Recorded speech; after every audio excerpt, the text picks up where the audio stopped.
We are NXT. Have no fear, your NXT correspondent DJ Cass is back with another recap of tonight's NXT, which featured a triple threat elimination match featuring Asuka, Nikki Cross, and NXT women newcomer Ruby Riott. So let's go ahead and get into this review, shall we? And of course, we kicked off NXT tonight with the new and improved Scotsman, the aggressive Drew McIntyre, taking on NXT Enhancement talent Rob Risen, who for some reason slapped Drew McIntyre. When is everybody going to learn that you don't do that to Drew McIntyre? This match really was what it needed to be for Drew. Just a bit of a showcase match. Again, you got to expect this kind of stuff in NXT, especially for somebody like a Drew McIntyre who they're willing to push and they're going to push sooner or later. I will say, though, I really do want to see McIntyre in an actual feud sooner or later, but we're still a good few months away from NXT, so I'm completely fine with seeing this aggressiveness and intensity out of Drew McIntyre, so fine stuff overall with Drew McIntyre with the win. Of course, the next thing that we got on NXT was a bit of an update on Ember Moon's injury. Of course, we all know that she was out of NXT TakeOver Chicago when it was supposed to be a Fatal 4-Way match. She was out for a bit, and there was speculation going around that she was going to be out even longer than expected, but apparently they showed that, along with Billie Kay and Peyton Royce, that Ember Moon is clear and she's ready to go. Now, what I'm hoping is that we can finally start to push Ember Moon's character just a little bit more, because I still need to be more familiar with who Ember Moon is all about.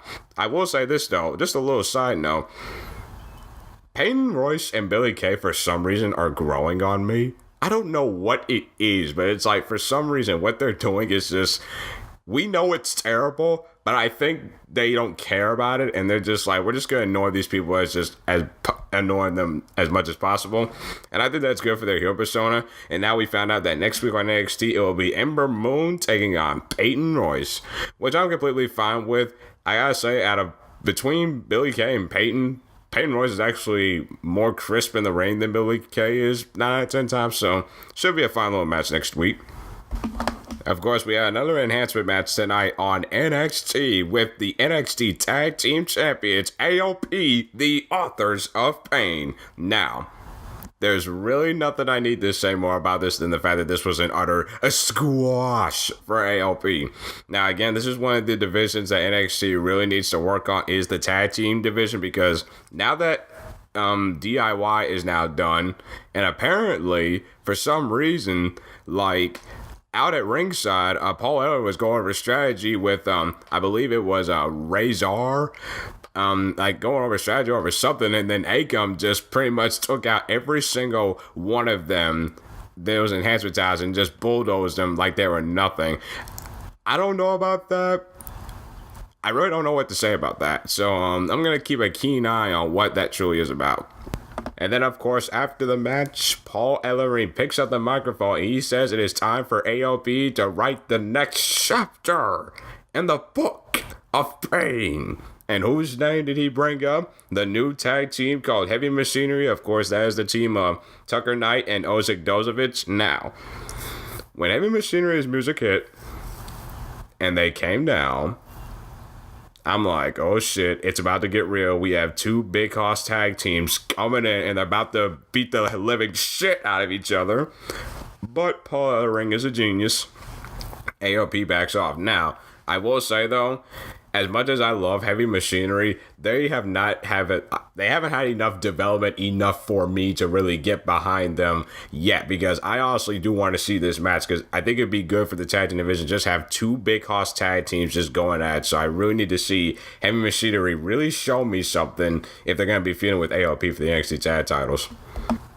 Here on NXT, we actually saw another vignette for Sonya Deville, who is one of NXT's newest upcoming women in the women's division. Now, this I absolutely love, because unfortunately for the NXT women's division, this is one of the areas in NXT that is a little weak, but it's actually not that weak. It's just people just really need to get behind a lot of these women more. So great to see that we're adding more women to this division. And this is actually good because she actually has a legit MMA background. He's actually using that as a gimmick, and I love it. So can't wait to see what she has for us next week.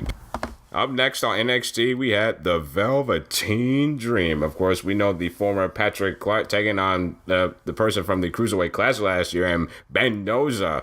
That one kick from Mendoza to Velveteen Dream was like, holy shit, what a kick. But honestly, this match, again, was what it needed to be, an enhancement out for the Velveteen Dream. And for some reason, I hate to say this, but that theme song of his is actually growing on me. I don't know if that's a good thing or a bad thing, but I can't wait to see what the Velveteen Dream has more in store for us in the upcoming weeks of NXT. All right.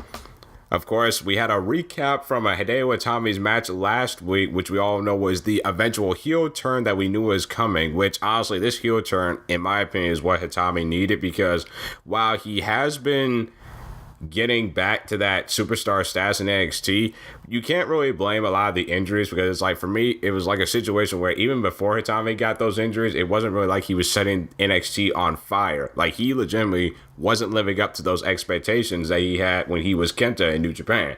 But moving forward with this, Cassius, oh no, I'm sorry folks, you know I gotta do that every single time. I love that damn theme song. But yeah, Cassius Ohno showing a bit of character development from his part, which we haven't really seen much, and he says that he shouldn't have sunk to Hideo Itami's level, and apparently this is a feud between KO and Hitami. I really like this. I am a little hesitant because NXT, for some reason, as of late, has just thrown a lot of takeover feuds way early. I like the fact that they're building something. I just hope they just don't throw this away on a random episode of NXT, Hideo Itami versus Cassius Ohno. But next week, again, it's another one of those situations where this could easily be a takeover match, but I can't wait for it. Aleister Black will go one-on-one with resident knockout artist Cassius Ohno. Really looking forward to that match, but I really wish they would have saved that for the takeover. It is now main event time here on NXT with the NXT Women's Championship Triple Threat Elimination Match featuring the undefeated Empress Asuka taking on Ruby Riott and Sanity's Nikki Cross. Now, this match, I have to say, was a little disappointing for me, because the thing about it is, it's something that I've said before on previous podcasts with Jay when we do our NXT reviews. It's just, for some reason, NXT hasn't done well with it in terms of like multi-elimination matches, because it's like a reason. There needs to be a reason why this is elimination. And really leading up to this match, there really wasn't much of a reason. There wasn't really a purpose. I really would like to have more of a purpose for why this match is really happening. I like the fact that they announced it 2 weeks in advance, but it's like, why is this happening? But as far as like the in-ring aspect of itself, it was a little bit good, because I was hoping that these women would actually like learn a bit from their triple threat match in Chicago, and I think they did just a little bit. But again, it was a situation where it really didn't need to be elimination. You could have just easily had a triple threat, because honestly, Ruby Riott was the first one that got eliminated. I was like, well, that ended flat. It was like the elimination, the way she ended, it felt flat. And it's like, I want to have these big fight fields when we have these NXT championship matches. I just really didn't get that from this whole thing. Now, when the match really didn't start to pick up for me until it just became Nikki Cross and Asuka, because for some reason they don't want to do that match at a takeover, which I think they need to. The match then ends in a no contest, which the ref, I didn't even see even try to count them out. He just said it was a no contest. So that booking was questionable to me, but the brawl, people, for anybody that's seen TNA Final Resolution, Tara versus Mickie James, Falls Count Anywhere, one of the best women's Falls Count Anywhere matches of all time, that's what it reminded me of, because they absolutely beat the ever-living mother-freaking shit out of each other, and it was great. And that's how we ended NXT, with a no contest. I will say, though, I don't like the fact that it ended in a no contest. If you're going to go with Asuka just being the champion, just have her beat Nikki, because Nikki was going to be fine from this, to be honest with you, but I guess they wanted to protect her in their minds. As far as NXT tonight overall, not a lot really happened, but we did get a little bit of development from Drew, a little bit from the Velveteen Dream, and a bit more from the Hideo Itami Cassius Ohno stuff. I like the vignette for Sonya Deville. Can't wait to see what she does next week. We got Ember Moon update, and she'll be back in the ring next week. So I will say, little nitbits of NXT tonight were good, but the main event I didn't think was really anything to write home about. So I'll give this NXT tonight a B-. I like the development here. Alright guys, that is it for me on my end. I will be back with you next week here on my NXT recap. I'm DJ Cass and I will see you around. Later days.